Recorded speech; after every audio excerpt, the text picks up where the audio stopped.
హరి ఓం. గం గణపతియే నమః. మాతృదేవో భవ, పితృదేవో భవ, ఆచార్య దేవో భవ. సిరియువాణియు పార్వతీ సతి శ్రీలనెత్తుతు బ్రోవగా, సిరిమగండును బ్రహ్మదేవుడు సిద్ధయోగియుగావగా, హరసి నీదవు దివ్య రూపమునాత్మదర్పణమందునం, పరుస పద్యములల్లుకొందును పద్మలోచన రాఘవా, వరుస పద్యములల్లుకొందును పద్మలోచన రాఘవా. కేసరీపుత్ర ధర్మాత్మ కిల్బిషారి, సరస సహృదయ యోగీశ శత్రునాశ, పరమ పావన శ్రీరామ పాదదాస,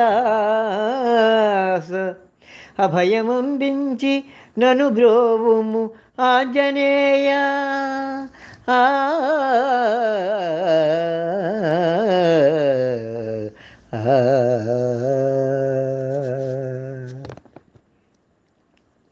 అందరికీ నమస్కారం.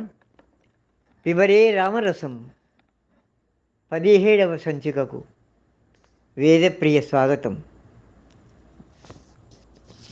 రామో విగ్రహవాన్ ధర్మ. రాముడి వ్యక్తిత్వాన్ని గురించి రావణాసుడికి చెబుతూ శత్రువైనటువంటి మారీచుడు పలికిన మాటలు ఇవి. రాముడికి శత్రువైనటువంటి మారీచుడు పలికిన మాటలు అంటే ధర్మానికి రూపం ఇస్తే అదే శ్రీరామచంద్రమూర్తి అన్నమాట. అది నిజమైనటువంటి వాక్కు. అది మారీచుడే చెప్పాడు, రాక్షసుడైనటువంటి మారీచుడే చెప్పాడు, రావణాసురుడికి చెప్పాడు. రామచంద్రమూర్తి జోలికి పోవద్దు, ఆయన ధర్మమూర్తి, పరాక్రమశాలి, ఆయన ముందు ఎవరు నిలవలేరు. సూర్యుడు తీక్షణతకు, చంద్రుడు ఆహ్లాదానికి ప్రతీక. ఈ రెండు లక్షణాలను కరబోసుకుని సూర్యవంశంలో జన్మించిన రాముడు తన వ్యక్తిత్వంతో రామచంద్రుడయ్యాడు. రమింపజేసేవాడు శ్రీరాముడు అంటే ఆనందాన్ని కలిగించేవాడు అన్నమాట. తండ్రి మాట జవదాటడు, ఏకపతిని వ్రతుడు అంటూ కీర్తిస్తాం, సకల గుణాభిరాముడిగా ఆరాధిస్తాం. అయితే చంద్రుడిలో మచ్చ ఉన్నట్లే శ్రీరామచంద్రుడి వ్యక్తిత్వంలో కూడా కళంకాలున్నాయి అని విమర్శించేవారు కూడా ఉన్నారు. నిజానికి అవి కళంకాలు కావు, కేవలం భ్రమతో కూడినటువంటి ఆరోపణలు మాత్రమే, లోతైన విశ్లేషణ కూడా కాదు. పైపైన చూసి చేసిన విమర్శ. రాముడిని శంకించేవారు చెప్పే ప్రధాన సంఘటనలు రెండు ప్రధానంగా మనకు కనిపిస్తాయండి. ఒకటి వాలి వధ, రెండు సీత అగ్ని ప్రవేశం. వాలి విషయమై మనకు కొన్ని సందేహాలు ఉన్నాయి కదా, అంతకంటే ఎక్కువ వాలికి ఉన్నాయి. అతడు రాముడిని ఉద్దేశించి అన్నాడు, రామ, నేను నీతో యుద్ధం చేయడం లేదు, నీ ఎదురుగానైనా లేను, మన ఇద్దరి మధ్య ఆస్తి తగాదాలు అసలే లేవు, నా చర్మమో మాంసమో నీకు పనికిరావు, మరి ఎందుకు బాణం వేశావయ్యా నా మీద? నువ్వు ధర్మాత్ముడిగా చలామణి అవుతున్నావు కదా, కానీ నిజానికి మహా అధర్మపరుడివి.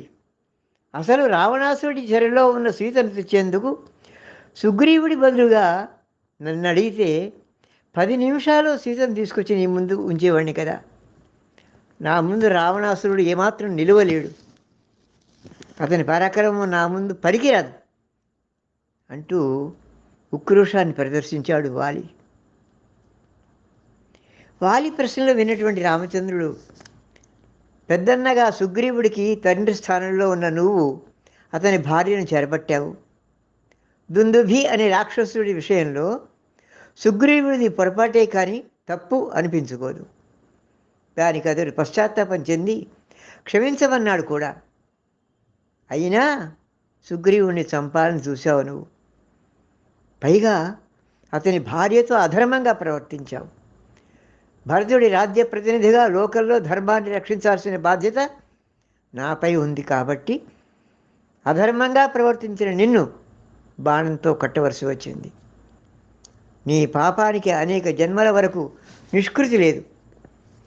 కానీ చేసిన నేరానికి రాజదండన అనుభవించి చనిపోతే నీకు స్వర్గప్రాప్తి కూడా కలుగుతుంది. ఇది నీకు మరణం ప్రసాదించిన వరం.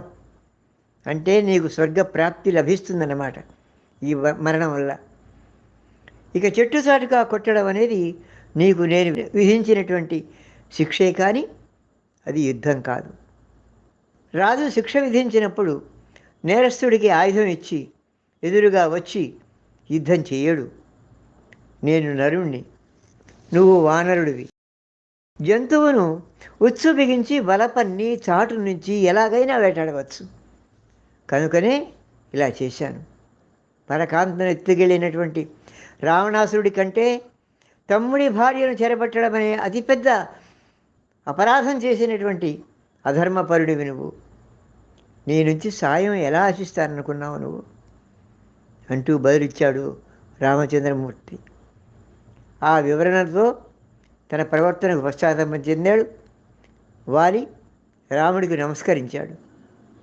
రాముడి దోషం లేదని నమ్మాడు కాబట్టి వారికి మామ అయినటువంటి సుషేణుడు యుద్ధంలో రాముడి పక్షంలో ఉండి పోరాడాడు. రావణుడి శక్తి ఆయుధానికి బలైన లక్ష్మణుడిని బతికించాడు.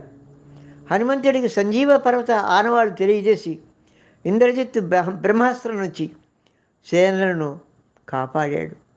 అందువల్ల వాలి వధ విషయంలో వాలికి అతని కుటుంబ సభ్యులకు లేని సందేహం మనకు ఉండాల్సిన అవసరమే లేదు. ఎందుకంటే వాలే స్వయంగా పశ్చాత్తాపం చెందాడు కదా. అందువల్ల కనుక రాముడి మీద ఏ ఆరోపణ చేయవలసినటువంటి అవసరం లేదు.